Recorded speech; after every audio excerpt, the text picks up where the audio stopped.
Halo semua, kami dari SMP Regional Pacis Surakarta, kelas 9A kelompok 5, dengan bangga mempersembahkan video ini.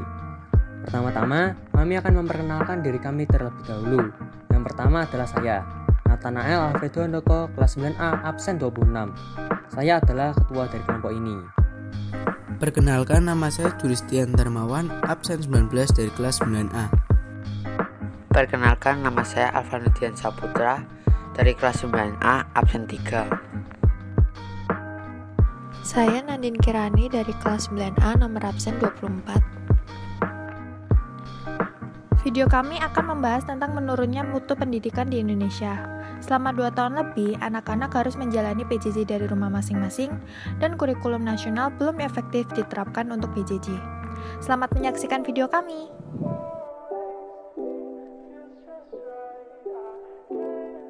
Alasan mengapa kualitas pendidikan di Indonesia menurun adalah karena kurang efektifnya pembelajaran yang diterapkan dan standar pembelajaran yang tergolong rendah. Dikatakan bahwa kurikulum hanya didasarkan pada pengetahuan pemerintah namun tidak memperhatikan kebutuhan masyarakat. Sehingga para lulusan dari kurikulum ini hanya pintar mencari lapangan kerja namun tidak pintar dalam membuat lapangan kerja. Padahal lapangan kerja itu terbatas. Pendidikan di Indonesia saat ini cenderung mengedepankan penguasaan aspek keilmuan, namun mengabaikan pendidikan karakter. Padahal, tercapainya pendidikan yang bermutu tidak dapat dipisahkan dari pendidikan karakter. Hal itu karena pendidikan yang bermutu adalah pendidikan yang mampu menghasilkan manusia yang memiliki kemampuan akademik maupun non-akademik yang dilandasi oleh kompetensi personal dan sosial, serta nilai-nilai akhlak mulia.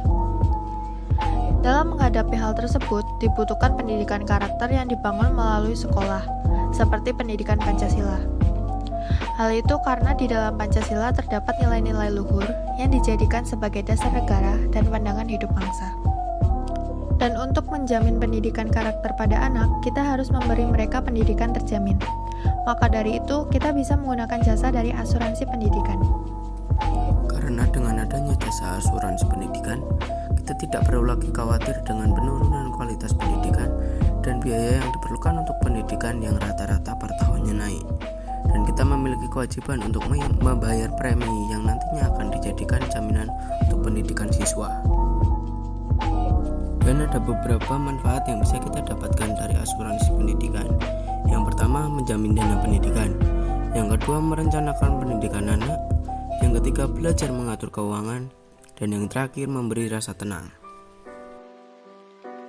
Masalah pendidikan di Indonesia yang menurut saat ini tentu ada penyebabnya, apalagi pada masa sekarang kita harus menghadapi pandemi yang melanda Indonesia. Hal ini membuat krisis di Indonesia semakin parah. Kemendikbudristek seperti kehabisan akal untuk menghadapi kendala belajar di saat pandemi ini. Meskipun berbagai kebijakan sudah dibuat, namun sampai sekarang masih belum menunjukkan hasil yang diharapkan. Justru angka putus sekolah bertambah dan peserta didik dari keluarga miskin nyaris tak terlayani karena ketiadaan alat daring. Sekretaris Jenderal FSGI Heru Purnomo menilai kekeliruan awal Kemendikbudristek adalah menjadikan belajar dari rumah menjadi PJJ daring yang bertumpu pada internet. Padahal disparitas digital sangat lebar antar daerah di Indonesia. FSGI menilai program belajar dari rumah tidak efektif karena terlalu bertumpu pada internet. Atas sejumlah masalah tersebut, FSGI pun mendorong Kemendikbudristek bersinergi dengan Dinas Pendidikan di daerah dalam memastikan terlaksana proses pembelajaran antar siswa dan guru dengan berbagai model dan cara sesuai disparitas wilayah, potensi, dan kesiapan sekolah.